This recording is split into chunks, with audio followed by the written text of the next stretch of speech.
হুসাইন একবার বিশ্বনবীরে প্রশ্ন করলেন, নানা মানিল আমজাদ ইলাল্লাহ, বলেন তো নানা আল্লাহর কাছে কে বেশি দামি, আপনি নাকি আমি? বিশ্বনবী বললেন, হুসাইন আনাল আমজাদ, আমি বেশি দামি। হুসাইন বলল, নানা জি আমি মানি না, আনা লা ওয়াফিক, আমি মানি না নানা। কেমন করে আপনি আমার চাইতে বেশি দামি হন?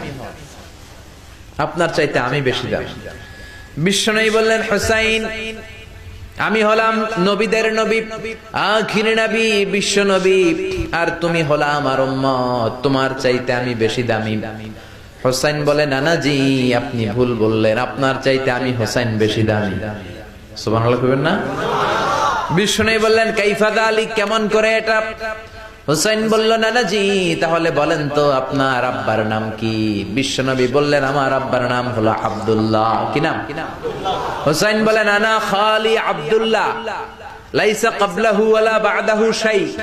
খালি আব্দুল্লাহ, সামনেও কোনো টাইটেল নাই, পিছনেও কোনো টাইটেল নাই। আমার আব্বার নাম আপনি জানেন নাকি?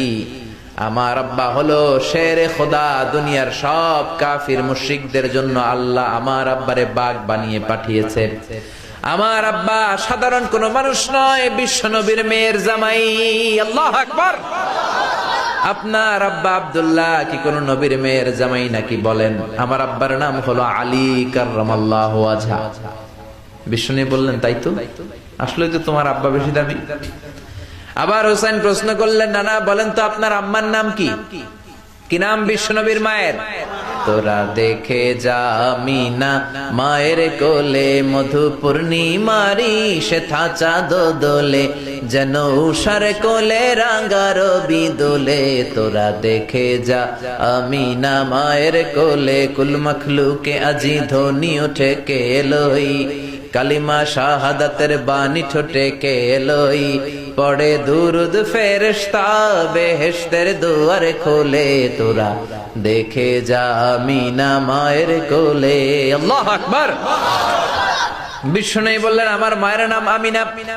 হুসাইন বলল, নানা জি আপনার মায়ের নাম যদি আমিনা হয়, জেনে রাখেন আমার মায়ের নাম হলো ফাতিমা, সাইয়্যিদাতুন নিসাই আহলিল জান্নাহ। জান্নাতে সর্বপ্রথম যেই মহিলাটা ঢুকবেন, ওই মহিলাটা হলো আমার আম্মা জান ফাতিমা।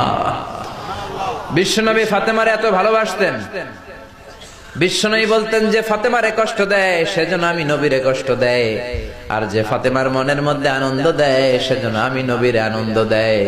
বিশ্বনবী কোন সফরে গেলে সবার শেষে ফাতেমার সাথে দেখা করে বের হতেন, আবার সফর শেষ করে বাড়িতে আসার সময় সবার প্রথম ফাতেমার সাথে দেখা করতেন।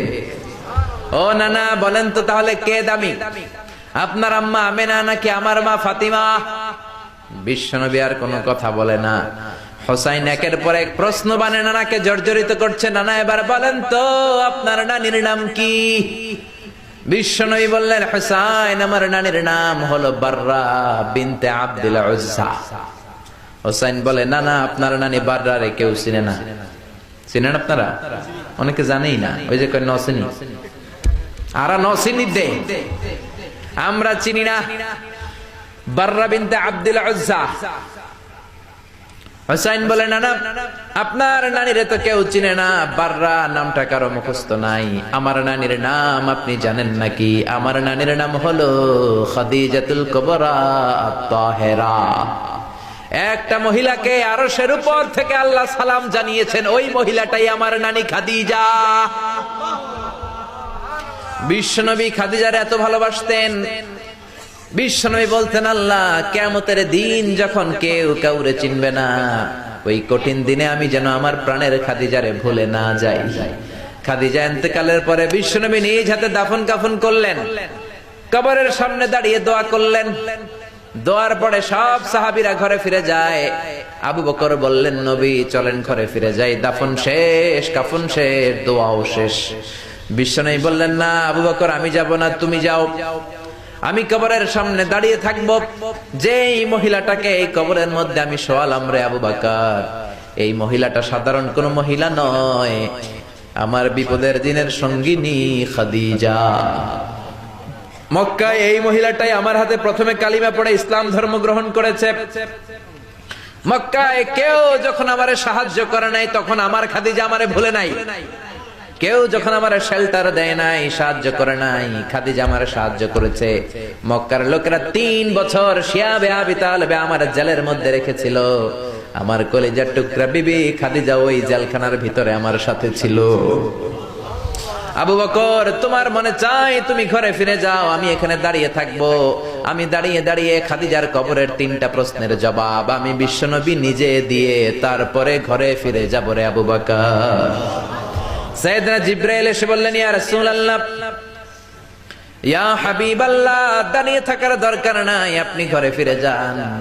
আল্লাহ বলেছে খাদিজার কবরের 3টা প্রশ্নের জবাব আরশের উপর থেকে আল্লাহ নিজেই দিয়ে দিবে।